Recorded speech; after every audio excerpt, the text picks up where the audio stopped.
अस्सलाम वालेकुम, कैसे हैं आप सब। उम्मीद करती हूँ आप सब ठीक ठाक होंगे, मज़े में होंगे। रमज़ान की आमद और इन सब प्रिपरेशंस में हम सभी बिज़ी हैं। तो मैं कुछ आइडियाज़ आपके लिए लेकर आई हूँ। आज मैं आपके साथ वो शेयर करने जा रही हूँ। एक पार्ट मैंने पहले ऑलरेडी शेयर आपके साथ किया हुआ है और जो बाकी रिमेनिंग पार्ट था वो मैंने कहा मैं उसको अलग से वीडियो को अपलोड करती हूँ। उसके लिए मैंने चने पहले भिगोए हैं, रात भर इनको भीगे रहने दूँगी सफ़ेद चनों को, और फिर इनको सुबह मैं बॉईल कर लूँगी। और इनको भी बॉईल किए हुए चने बहुत फ़ायदा देते हैं रमज़ान में। अक्सर चना चाट, पकौड़ियाँ या डिफरेंट चीज़ों में कभी हम चावल भी बना लेते हैं, तो उन सब में ये बड़े आराम से यूज़ हो जाएंगे। तो रमज़ान का टाइम हमारा बड़ा अच्छे से गुजर जाएगा। मैं आप सबके लिए ये सारी मेहनत इसलिए कर रही हूँ ताकि आप लोगों को रमज़ान में आसानी रहे, आप लोगों को आइडियाज़ मिले, आप लोग भी सारी प्रिपरेशन पहले की करके रखें और आप लोग रमज़ान में अच्छे से इबादत कर सकें। और इबादत करते टाइम आपने मुझे बिल्कुल दुआओं में नहीं भूलना, तो आप अपनी दुआ में मुझे भी ज़रूर याद रखिएगा। ये देखिए मेरे चने अच्छे से बॉईल हो चुके हैं, मैंने आपको दिखाया। और अब मैं इसको अपने ज़िप लॉक बैग में पैक करके इसको फ्रीज़ कर दूँगी। ये मुझे पूरा रमज़ान के लिए मेरे लिए बहुत थे। मैंने इसको आधा किलो चने भिगोए हैं, मेरे लिए काफ़ी हैं। तो आप अपनी ज़रूरत के मुताबिक इसको भिगोकर बॉईल करके इसको भी प्रिपेयर करके रख लें। स्टेप 1 हमने अपना कर लिया कंप्लीट। और ये चनों वाला पैकेट मैं इसको फ्रीज़र में रख दूँगी और ये बहुत अच्छे से आराम से खुल भी जाते हैं। इनको ज़्यादा मुश्किल नहीं होती है, बहुत ज़्यादा मैंने गलाए नहीं हुए हैं, लेकिन इतने हैं कि आराम से ये जो है चना वगैरह में आराम से डल जाएंगे। ये जब हमें चाहिए होंगे हम इसको निकालेंगे फ्रीज़र से, इसको एक दफ़ा हल्के से इसमें नलके वाले पानी से मैं गुजारूँगी, ये बड़े अच्छे से खुल जाते हैं, तो इसको आराम से यूज़ कर लेंगे। अब अगले जो चीज़ है वो है लेमन। मैं रमज़ान के 15 शबान के बाद से मतलब इन चीज़ों को पहले ही ले आती हूँ, क्योंकि महंगाई फिर बहुत ज़्यादा कर देते हैं और हर चीज़ महंगी भी कर देते हैं और क्वालिटी भी बहुत ख़राब कर देते हैं। तो मैं लेमन ढेर सारे ले आई थी और अब इन लेमन को हम धोकर खुश्क कर लेंगे। उसके बाद अब इनको मैं देखिए सेंटर से काट रही हूँ। लेमन को हमेशा जब भी काटें तो आप इस तरीके से काटें कि वो जो इसके दोनों जो सर वाला पार्ट होता है, जिसमें दोनों हिस्सों में जहाँ पर पॉइंट और निशान मार्किंग सा होता है, उसके दरमियान से आप इसको छुरी से मदद से काटें। अगर आप दूसरे एंगल पे काटेंगे तो उसमें क्या होगा कि बीज कट जाएंगे, और बीज कटने के बाद जब हम जूस निकाल लेते हैं तो वो कुछ ही अरसे के बाद बहुत कड़वा हो जाता है। वो ज़्यादा देर तक उसको हम सेव नहीं कर पाते, वो बिल्कुल वेस्ट हो जाता है। तो इस बात का बहुत ध्यान रखते हुए सारे अपने लेमन काट लिए और अब मैं छन्नी ली और नीचे नीचे बाउल रखा है, उस पर मैं आराम से जो है लेमन का जूस निकालती जाऊंगी। और इन लेमन के छिलकों को बिल्कुल ज़ाया नहीं करना, इनको आप सेव करें। मेरी ताई अम्मी मुझे हमेशा बताती होती थी कि आप इसको ना लेमन को अपनी स्किन के लिए भी यूज़ कर सकते हैं। और आप इसको ना जैसे हम घर पर पोछा वगैरह लगाते हैं तो उसकी जो बाल्टी में हम पानी लेते हैं उसके अंदर ये लेमन डाल के रख दें, उससे बहुत शाइन आती है फ़र्श पे। आप इसको ज़रूर ट्राई करिएगा और आप इस टिप को ज़रूर जो है यूटिलाइज़ कीजिएगा। इस तरह हम सारा अपना लेमन जो है सारों को यूज़ करते हुए सारा लेमन जूस निकाल लेंगे। इसको भी हम ट्रे में अच्छे तरीके से आइस ट्रे में हम भरकर इसको आराम से जो है जमा लेंगे, और उसको बाद में जब हमें जितनी ज़रूरत होगी उतना हम निकालेंगे और इसको आराम से यूज़ कर लेंगे। रमज़ान में स्कंजवीन का बहुत ज़्यादा होता है, या आप वैसे भी किसी भी ड्रिंक के अंदर लेमन जूस डाल लें खानों में, बहुत ईजीली यूज़ हो जाएगा ये। मैंने तमाम लेमन का जूस निकाल लिया और अब देखिए मैंने अपनी आइस ट्रे ले ली है। अब इसको मैं सारे जूस के साथ फिल करूँगी और इसको फ्रीज़ कर दूँगी। कोशिश क्या करें कि इसको 8 to 10 आवर्स के लिए पड़ा रहने, ताकि अच्छे से फ्रीज़ हुए होंगे तो फिर ये बड़े अच्छे तरीके से ना उसमें मेल्ट नहीं होंगे। बड़े अच्छे तरीके से आप इसको अपने ज़िप लॉक बैग में रखें, ख़राब नहीं होंगे। तो ये देखिए मैं अपने सारा लेमन जूस फिल कर रही हूँ। अब मेरी ट्रे प्रिपेयर हो चुकी थी, इसको मैंने फ्रीज़ करके अब अगले दिन पे मैंने इसको निकाला है और अभी मैं आपको दिखाती हूँ कितने अच्छे से ये सॉलिड तरीके से जम चुके हैं। अब मैं इसको ज़िप लॉक बैग में डाल के वापस से फ्रीज़ कर दूँगी। अब मैं ले रही हूँ ब्रेड। ब्रेड हम जब भी किसी चीज़ में यूज़ करते हैं, कुछ उसका वो ऊपर वाला जो पार्ट होता है जो ब्राउन कलर का, वो भी बच जाता है। बच्चे इतना अमूमन नहीं खाते और कुछ ब्रेड की चीज़ों जब बनाती हूँ तो किनारे बच जाते हैं, तो वो मैं सेव कर लेती हूँ।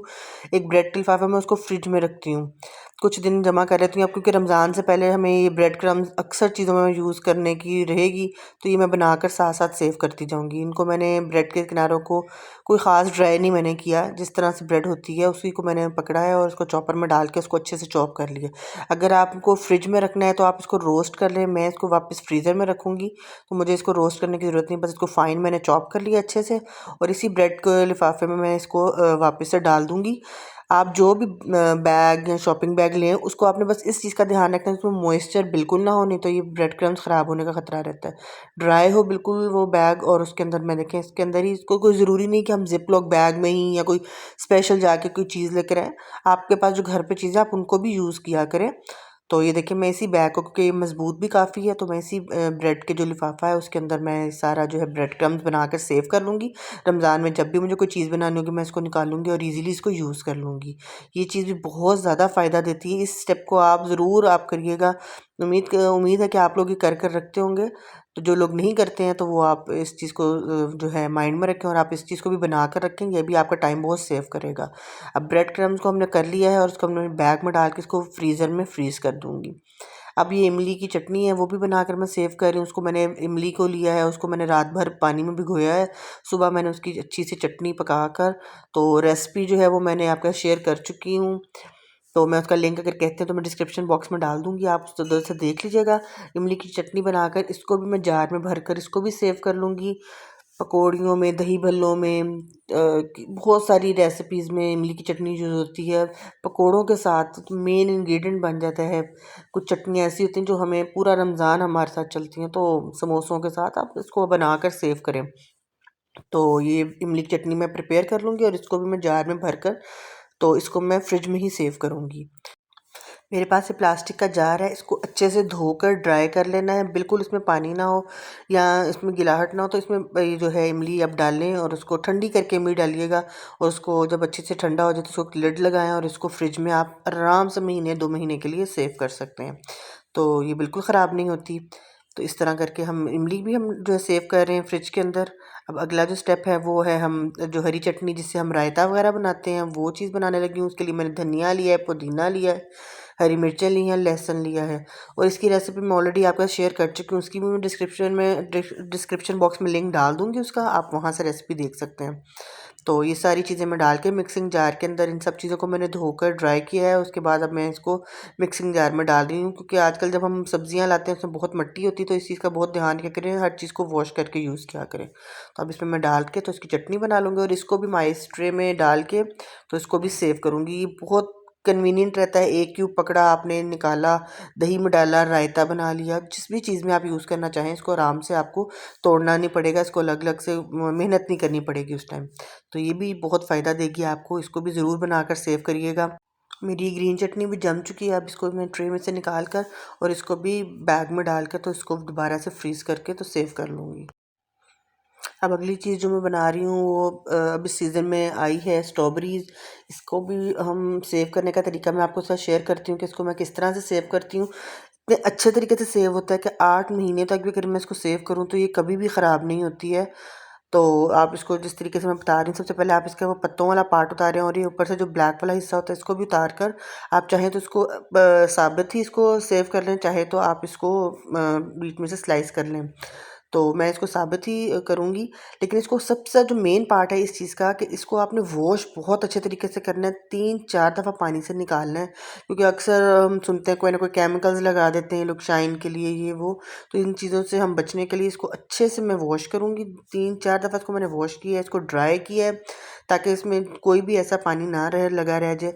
और अब मैं इसको देखें काट के एक बाउल में निकालूंगी और उसको उसी तरह मैं किसी ज़िप-लॉक बैग में डाल के इसको फ्रीज़ कर दूंगी और ये आराम से मेरा निकलता है।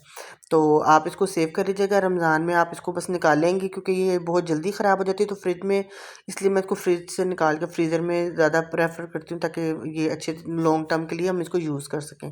तो आप इसको निकाल लें और इसको फ्रीज़ करें और जब आपको दिल चाहे इसका जूस शेक बच्चों को बना कर दें रमज़ान में। इसको फ्रूट चाट में आप यूज़ करें, बहुत जगहों पे इसका आराम से इसका यूजेज हो जाएगा। तो अब हम देखें, इसको मैंने काट लिया है तो अब मैं इसको बैग में डाल के इसको फ्रीज़ करने लगी हूँ। अब अगली चीज़ जो मैं आपके साथ शेयर कर रही हूँ वो है दही बड़े। इनको बनाकर मैं जो है इनको भी सेव कर लेती हूँ और ये आराम से महीना आपका जो है आराम से फ्रीज़र में रह जाते हैं और आप इसको जब चाहे निकालें और पानी में भिगोकर आप इसको यूज़ करें। तो इसकी रेसिपी मैं इंशाल्लाह जल्द आपके साथ शेयर करूँगी।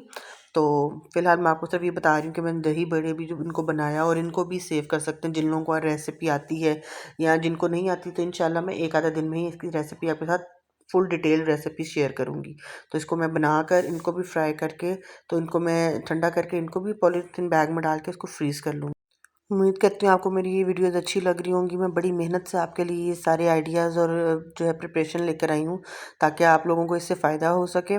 तो अगर आपको मेरी रेसिपीज़ अच्छी लग रही हों, मेरी वीडियोज़ अच्छी लग रही हों तो प्लीज़ इनको लाइक और शेयर कर दिया करें। इससे मेरी हौसला अफ़ज़ाई हो जाती है और मुझे मोटिवेशन मिलती है अगली दोबारा किसी नई वीडियो को बनाने के लिए।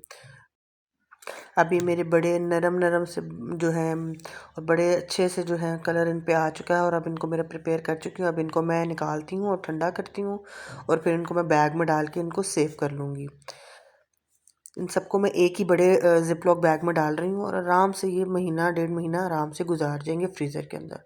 जब आपको बनाने हो आप इनको निकाल लें और गर्म पानी में इसको हल्का सा भिगोएं, उसके बाद आप इसको दही बड़ों में इस्तेमाल कर लें। तो ये चीज़ भी जो है बहुत फ़ायदेमंद है।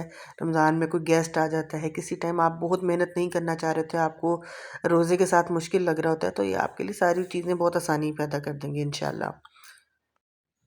अब अगली चीज़ जो हम बनाने जा रहे हैं वो है पापड़ी बना के रखनी है मुझे। समोसियाँ मैंने बनाई, उसमें से कुछ पट्टियाँ जो फट जाती हैं या किसी तरह जो बच जाती हैं, तो उनको मैंने इस तरह अलग अलग उनको कर लिया है। उन शीट्स को देखिए कुछ फटी हुई हैं, इनको हम ज़ाया नहीं करेंगे, इनकी हम पापड़ियाँ बना कर रखेंगे। ये भी बहुत सारी चीज़ों में, मुझे तो ये फ्रूट चाट के ऊपर भी डली हुई बहुत मज़ेदार लगती हैं, तो इसको भी आप बनाकर सेव कर सकते हैं। तो इसको देखिए हम अलग अलग कर रहे हैं, और इनको हाथ से मैं तोड़ लूँगी। रफली इनको बस तोड़ना है, बहुत ज़्यादा छोटा छोटा पीसेज में ना करिएगा, थोड़ा थोड़ा बड़े साइज़ में रहने दीजिएगा। अब हम एक कढ़ाई में ऑयल गरम कर लेंगे अच्छे से, और उसके अंदर हम इसको सारी जितने भी हमारे पास हैं इसको हम डाल के इसको अच्छे से ऊपर नीचे करेंगे, और मीडियम फ्लेम पे इसको हम ज़्यादा कुक करेंगे। ज़्यादा हाई फ्लेम पे करेंगे तो एकदम से इस पर कलर आ जाएगा, बहुत जल्दी से ही जल जाएंगी। तो इसको बहुत क्रिस्पी बनाने के लिए इसको मीडियम फ्लेम पे आप इसको कुक करिएगा।